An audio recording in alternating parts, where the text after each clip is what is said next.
Hi, everyone, and welcome to episode 208 of the Medieval Podcast. I'm Danièle Sobalski, also known as the 5-Minute Medievalist.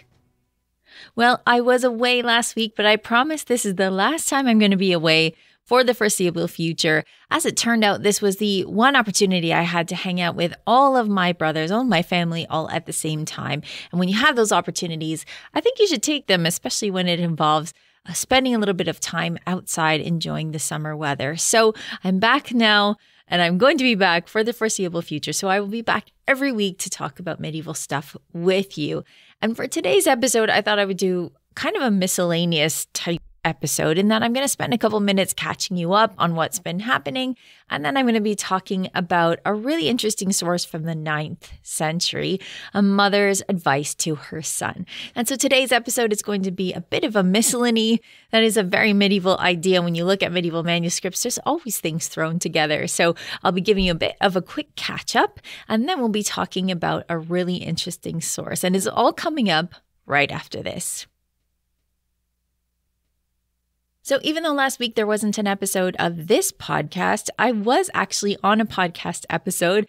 I was on History Hits Gone Medieval, and I was talking about Eleanor of Castile. And she is a really, really interesting figure from the Middle Ages. She was the queen of Edward I of England, or Edward Longshanks. And as her title suggests, she came from Spain to England as a teenager and really helped her husband as he was growing up in the court of his father, Henry III. She went on crusade with him. She had 16 children with him. She helped him as he became a king in his own right. She helped him with his conquest of Wales. She helped him with his attempted conquest of Scotland, which he never actually accomplished. But Eleanor is one of these figures that just sort of fades into the background. You don't hear very much of her. So Eleanor Janega was the host of Gone Medieval, the episode I was on, and we ended up talking about another Eleanor who doesn't get enough press. And speaking of Eleanors and press, it seems like a good opportunity to congratulate my friend Eleanor Janega for taking over Kat Jarman's role on Gone Medieval. Kat Jarman is doing the Rabbit Hole Detectives with my friend Charles Spencer and my other friend Richard Coles. So if you haven't listened to the Rabbit Hole Detectives, I encourage you to do that because it's a really fun podcast. So I think Kat's doing a lot of that work, plus her regular archaeological work.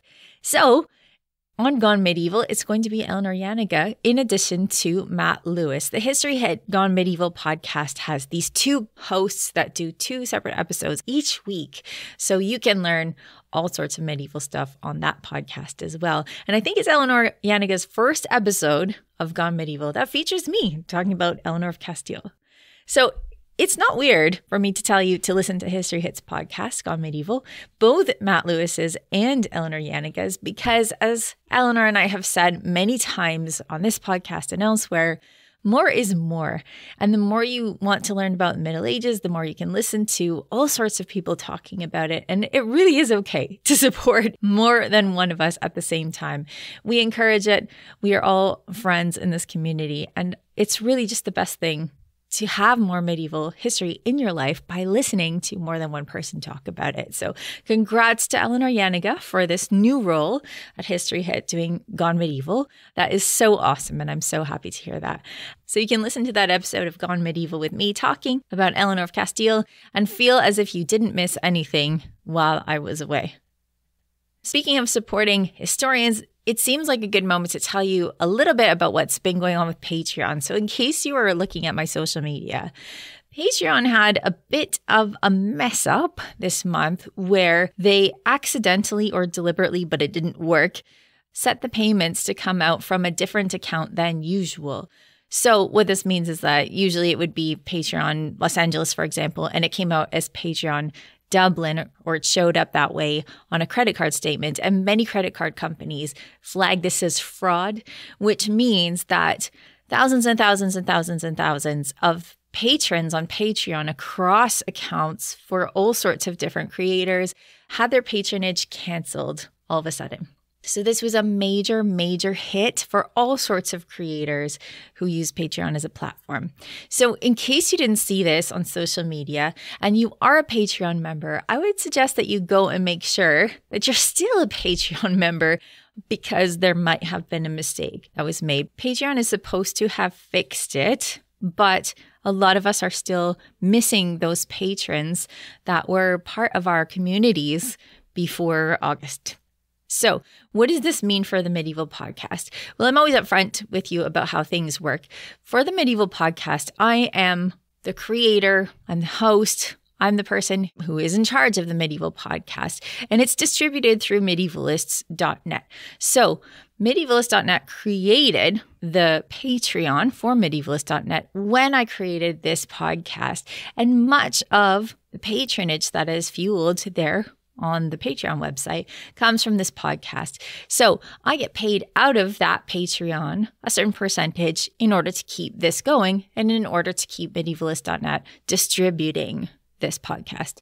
So that's how it works. I get paid a percentage out of that. I don't get paid the whole thing, which is why when I thank you every week for being great patrons, and I really do appreciate it because you allow me to do this work every week, and without that patronage, I can't do it. I'm not the only one who gets paid out of this Patreon fund. Other people do as well. But because I'm getting paid in a percentage, when you lose a certain amount of people who are your patrons, it makes a big difference. So I'm asking you to please have a look, make sure that you're still actual patrons if you'd like to be. If you are not a patron yet and you'd like to be, I would really appreciate it. Always appreciate it. We do have certain perks there already. As I mention every week, we have some digital magazines that you can be subscribed to, which are awesome. And then we also have a book club that you can be included in. Every month you'll get a book. I'm also hoping to put more stuff myself on Patreon to sort of offer it through medievalist.net's Patreon. I'm thinking about these things. I haven't come up with anything specific that I want to do there yet. But if you have suggestions for things that you might want to do, like say you want to hang out every month, we have a Zoom with me, for example, at a certain level of Patreon, just let me know through my website. You can drop me a note there, or you can email me at Danièle@daniellesobolski.com, or you can talk to Peter at medievalist.net at gmail.com. So if you have suggestions for Patreon, always do that. But I really did want to mention that, yeah, medievalist.net's Patreon did take a hard hit because of this accounting error. And so I really do want to make sure that we are still good to go. So if you please check on that, I would appreciate it. Every single dollar that goes into Patreon is helpful to me and allows me to do this work. And again, without Patreon, I can't do this work. So I really appreciate it. And if you're not a member yet, maybe think about it, because even $1 makes a huge difference. Okay. All right. I know this can sound a little bit like a telethon, but I wanted to make sure that you understood the situation with Patreon. And I wanted to make sure that you understand how valuable your contributions are and how important they are. If you are also a member of other people's Patreons, I would suggest that you check on them too, to make sure that you're still subscribed if you'd like to be, so that everyone is back on an even keel as we were before. All right, I think that's all the things that I wanted to catch you up on, which means that it's time to turn to the real medieval stuff, the stuff that you're here for. So I was visiting my family, as I mentioned, and thinking a lot about parents and kids and that kind of stuff. I have my own kids, I have nieces and nephews, and of course visiting my parents as well, and seeing how my family parents their own kids. I was thinking a lot about the things that we say to our kids as they grow older. And I was thinking also, because you know I love Shakespeare, about that speech in Hamlet, which I hope to get back to at the end of the episode if we have time. That is a dad that is giving advice to his son before he travels. So all of these things, and the fact that sometimes Peter from medievalist.net will repost some of my old articles, some very old articles, which makes me blush a little bit sometimes when you look back at the stuff that you used to do from where you are now. It can sometimes be a little blush-worthy. But Peter will sometimes bring up a post that I did many years ago and reshare it. And one of the ones that he did was based on a text written by a woman who was living in the Carolingian Empire in the 9th century, and her name was Dhuoda.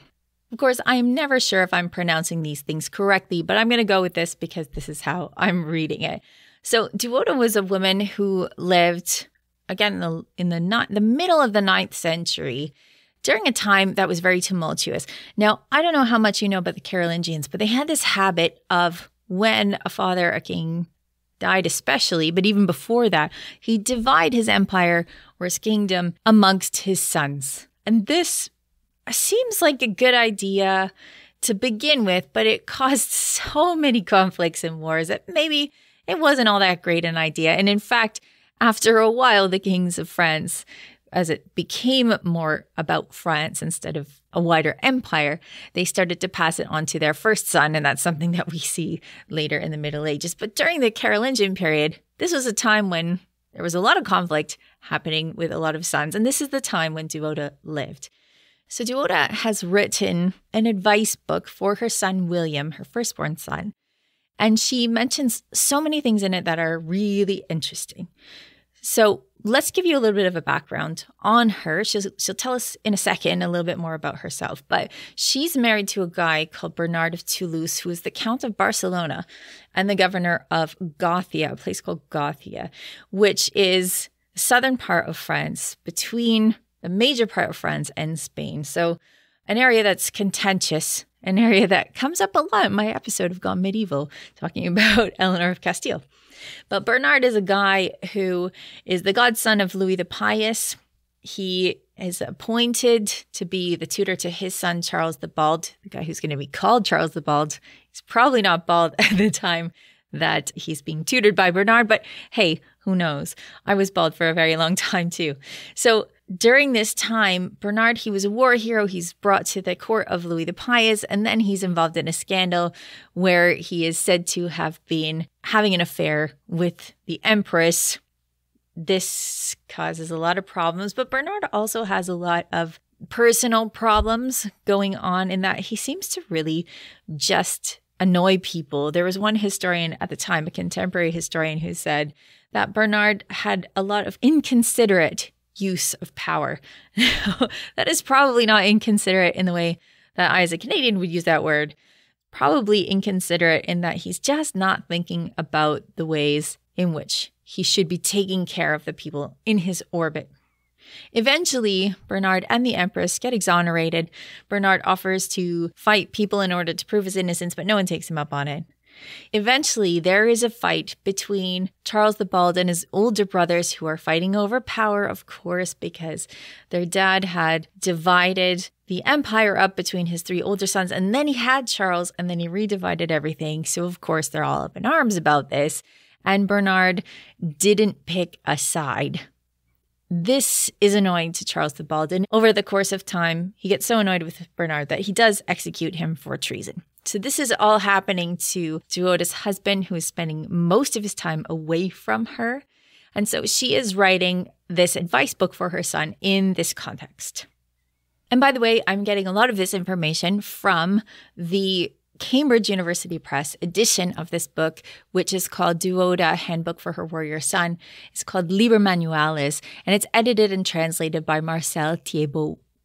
So what kind of advice does a 9th century mother give to her son in the middle of a whole lot of political turmoil? Well, it's not going to surprise you that much of it is about God, about living correctly, about ascending to heaven.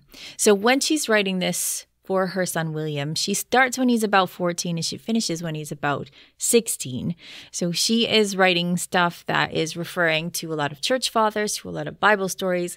She's telling him about morality. If you look at the table of contents, she's talking about the love of God, the quest for God, the Holy Trinity, that kind of stuff. But then she gets more into the political things. She talks about how you should be revering your father. This is a bit tricky, I think, because nobody seemed to revere Bernard. And also he's keeping William from his mother, because we'll see as I start to read that they are separated, have been separated for a long time, expect to be separated for a long time. So mentioning to keep respecting your father and having good feelings towards your father might be something that she had to make explicit. So there's a whole lot of stuff about respecting your father, about respecting priests, about listening to good counsel, about avoiding the deadly sins, about what you should do in case of hardship. There are a lot of medieval advice books, parents to children, but a lot of them involve what you should do in times of adversity. And Dhuoda does this as well. She talks about theology, what it means to be born and then to be born as a Christian, that kind of thing. But then she gets into some really interesting things which involve holy numbers. Now, I am not qualified to tell you a lot about holy numbers, but there is a lot that happens in theological texts about numbers, how you put them together, basically holy math. And so there is a lot in here about holy math, which is pretty interesting. Here are some numbers that are important as they apply to you, William. She also talks about how to respect the king and his counselors as well. And then she mentions who he should pray for. And I think this is really interesting. When we think about women, often they are the keepers of memory, right? Especially the keepers of kinship memories. I think this is a role that women have played for a very long time in this culture, in Western culture, if we want to call it Western in quotation marks. I think you know what I'm talking about, especially in the English-speaking world. We tend to think about women as being the keepers of memory. So Dhuoda is fulfilling this role in this book. She's mentioning his godfather who is deceased, who William should be praying for, all of the people that he should be praying for, living and dead. And she also mentions things like when they were married, she and Bernard, when the boys were born, because William has a little brother at this point, and that kind of stuff that is kept in family records. And while I'm talking about this, maybe you can think about where you're keeping this information right now. Dhuoda has written a book of advice that has important dates in it, that has important relationships spelled out in it, and that also has sort of a last will and testament at the end of it, the things that William is supposed to do in the event of Dhuoda's death and how he's supposed to remember her. She's hoping that she will have quite a long epitaph, for example. And in that article I did for medievalist.net, I think it's the last words of a mother to a son, or the last advice of a mother to a son. I do have that epitaph, although I'm not going to read that today. So all of this stuff is information that she's sending to a 14-year-old who she hasn't seen in some time and doesn't expect to see in some time. It's really interesting to see this collection of things together, blessings on her son, and even some verses that she composed using the letters of his name, which is a bit corny, perhaps, I will give you that. But it's also cute as something that a mother is sending to her son. So again, think about the things that people are doing for their children today and how many similarities there are. So I'm going to read to you some excerpts from this book, Liber Manualis, and I'm not going to mention the page numbers that I'm reading from because that'll get a little bit tedious. So just realize that I'm skipping around in this Cambridge edition of this book. But I thought I would bring you some of the parts that are interesting, that tell you a little bit about Dhuoda herself and what she thinks is valuable to teach her son about. So here we go. I'm going to do some reading from the Liber Manualis by Dhuoda. In the 11th year of the reign of our departed Lord Ludovic, who ruled in splendor by the will of Christ, I was given in lawful marriage on June 29th, 824, in the palace of Aachen, to my Lord Bernard, your father, and again in the 13th year of that reign, on November 29th, 826, with God's help, as I believe, you were born, issuing forth out of me into the world, most dearly desired firstborn son.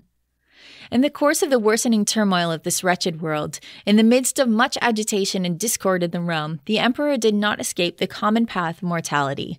In fact, his life ended before he had completed the 28th year of his reign.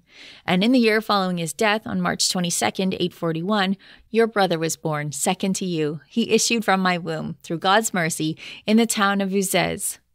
He was still a baby and had not yet received the grace of baptism when your lord and father to both of you had him brought to Aquitaine by Elephantus, the bishop of Uzès, and others of his followers. But now I have been long deprived of your company, and I dwell in this town because my lord commands it. Though I am happy about the success of his campaigns, I am driven by my longing for you both, and so I have taken pains to have this little book, as my meager understanding allows, copied out and sent to you. Another thing, despite the many cares that consume me, this anxiety is foremost in God's established design, that I see you one day with my own eyes, if such is the Lord's will. I would have wished it indeed if God granted me the power. But since salvation is far from me, sinful woman that I am, I still wish it, and my heart greatly languishes with this desire. For I have learned that your father Bernard has commended you to the hands of our Lord King Charles. I urge you to acquit yourself of your noble duties with a perfect goodwill. However, as Scripture says, seek first the kingdom of God in all things, and the rest will then be added to you. All that is necessary for the benefit of your soul and body to be happily enjoyed. Now I give you a reminder, William, my beautiful and lovable son. In the midst of your mundane concerns of this world, do not be slothful about collecting many books. There, from the most sacred masters, your teachers, you should discern and learn something greater and better about God the Creator than what has been written here. Pray to Him, cherish and love Him. If you do this, He will be your guardian, helmsman, companion, and your homeland, the way, the truth, and the life. He will abundantly grant you the world's prosperity, and He will convert all your enemies to peace. But you must, as it is written in the book of Job, gird up your loins like a man, be humble of heart and chaste in body, turn toward that which is upright, be all glorious, and clothe yourself in splendor. And what more is there? Dhuoda is always here to exhort you, my son, but in anticipation of the day when I shall no longer be with you, you have here as a memento of me this little book of moral counsels, and you can gaze upon me as on an image in a mirror, by reading with mind and body and by praying to God, and you can fully set out those obligations you are to render me. My son, you will have learned doctors to teach you many more examples, more eminent and of greater usefulness, but they are not of equal status with me, nor do they have a heart more ardent than I, your mother, have for you, my firstborn son. These words that I address to you, read them, understand them, and put them to practice.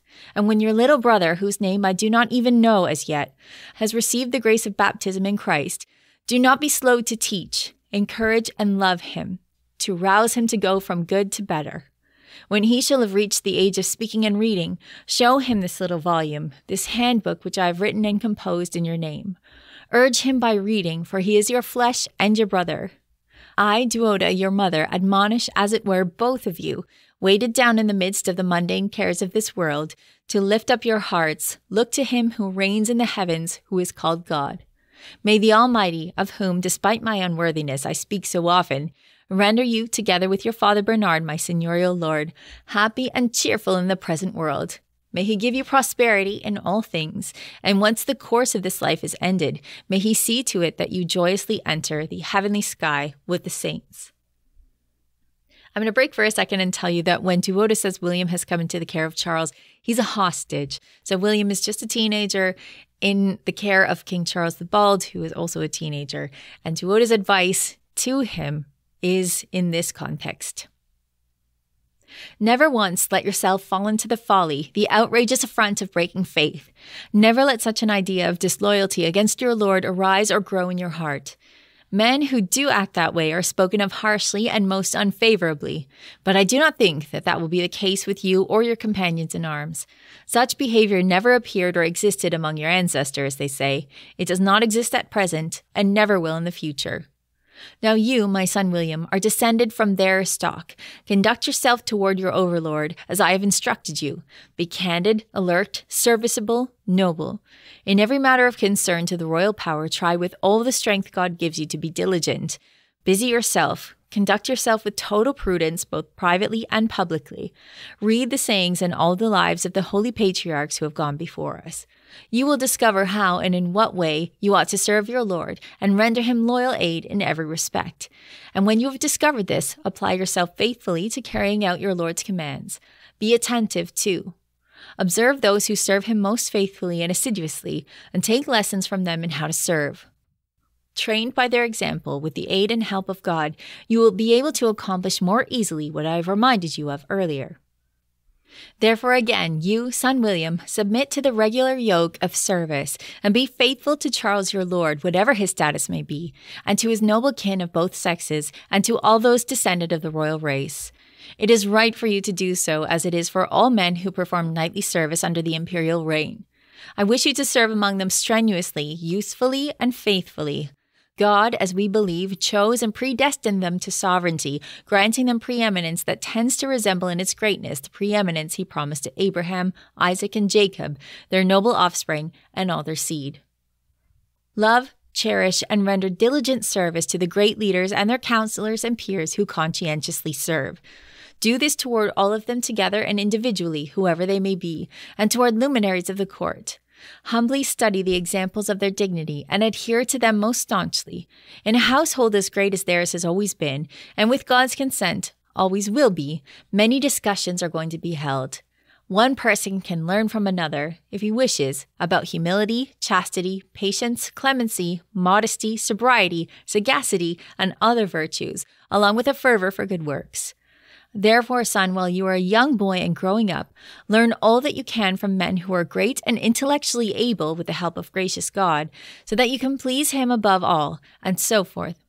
Among your kindred, close associates, peers, and loyal friends, I urge you to devote your energies to acting in such a way that you do not incur your Lord's reproach of disloyalty, but zealously pursue all sorts of good, that you may live a felicitous course of life in a praiseworthy manner, worthily, and with greater propriety in honor and distinction. May God, who made the tongues of children speak in praising him, as it is written, out of the mouths of babes, and so on, render you even more eloquent in praising men who are moral, most noble, and God-fearing. May he grant you to ascend very eloquently with the worthy and the most noble and the God-fearing to the highest host.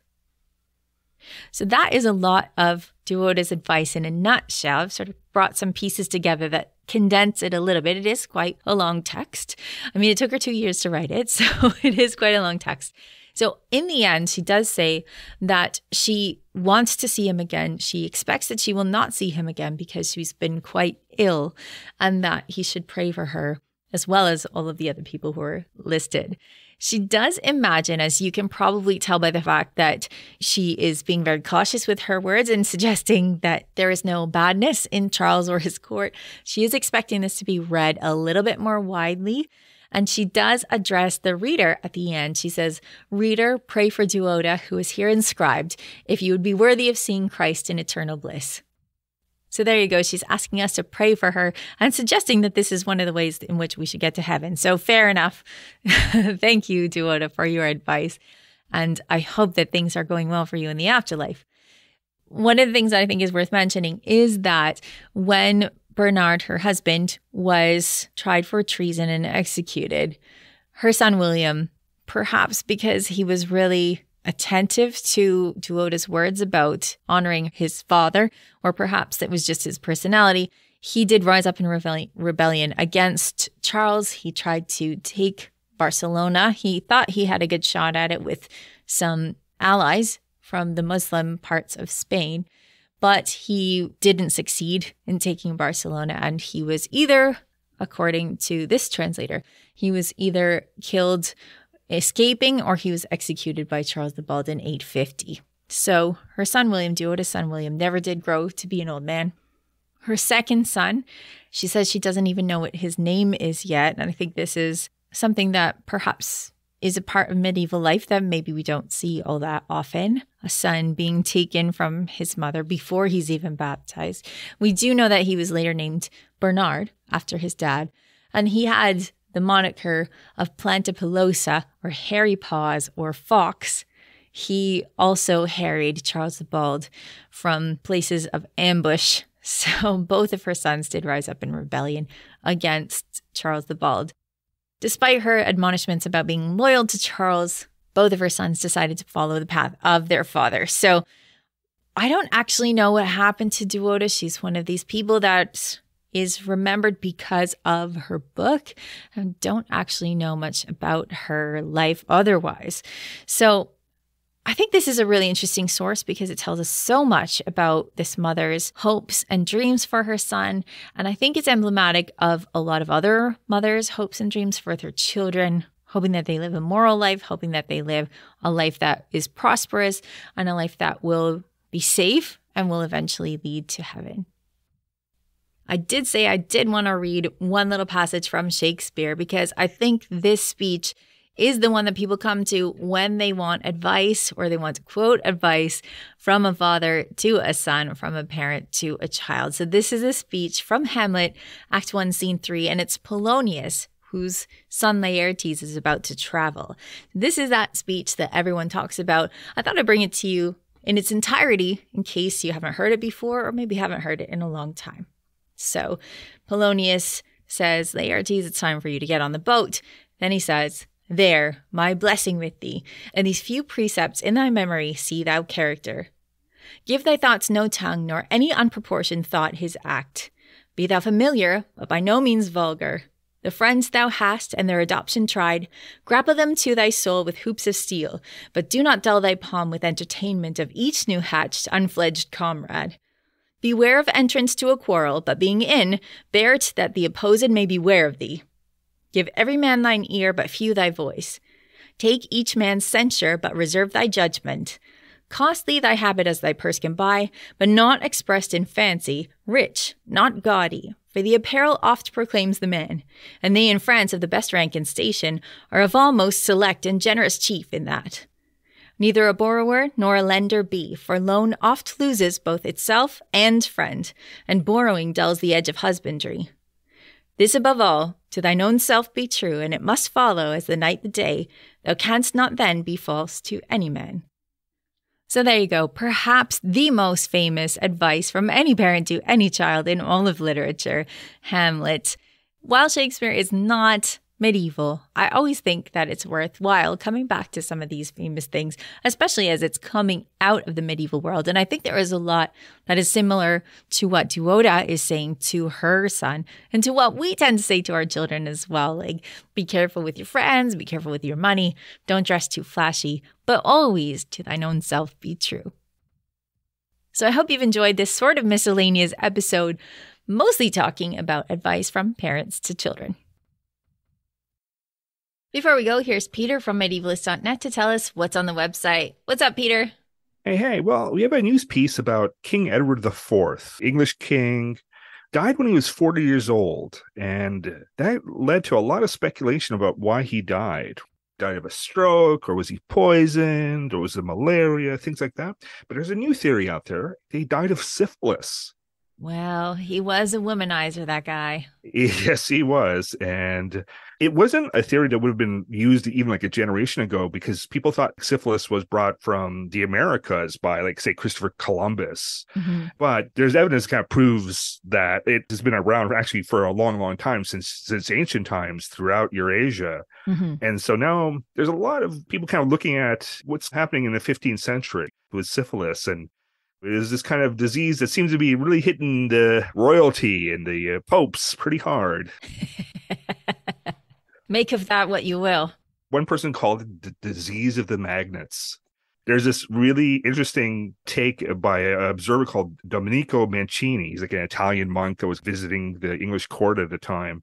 The way he explains Edward's death is that he went on a fishing trip. He did some fishing and he watched other people do fishing. And then he caught something and he died. Fishing might be a euphemism for sex. Mm-hmm. Cryptic comments. So we put up a piece on that on the website. Nice. It's always interesting to dig into that mystery, especially if it's got a note of scandal attached. How did Edward IV die? He died repentant. You said, I was really sorry for all the things I did. There you go. All that, much, much more on the website too. Awesome. Thanks so much, Peter. Thanks. Thank you to everyone who supports this podcast, as well as other indie podcasters and writers at medievalist.net's Patreon page, despite Patreon's hiccups occasionally. Please do have a look to make sure that you are still subscribed. And if you'd like to be subscribed as a patron, you have my undying gratitude. Please visit patreon.com/medievalists. For everything from advice to dice, follow medievalist.net on Facebook or Twitter at medievalists. You can find me, Danièle Sobalski, on social media at 5MIN-Medievalist or 5-Minute Medievalist. And you can find my books at all your favorite bookstores, where you can get hold of How to Live Like a Monk, Medieval Wisdom for Modern Life in hardcover, ebook, and audiobook. You can even pre-order my new book, Chivalry and Courtesy, Medieval Manners for a Modern World, which deals with how to raise children, and comes out October 3rd. Our music is Beyond the Warriors by Geefrog. Thanks for listening, and have yourself a wonderful day.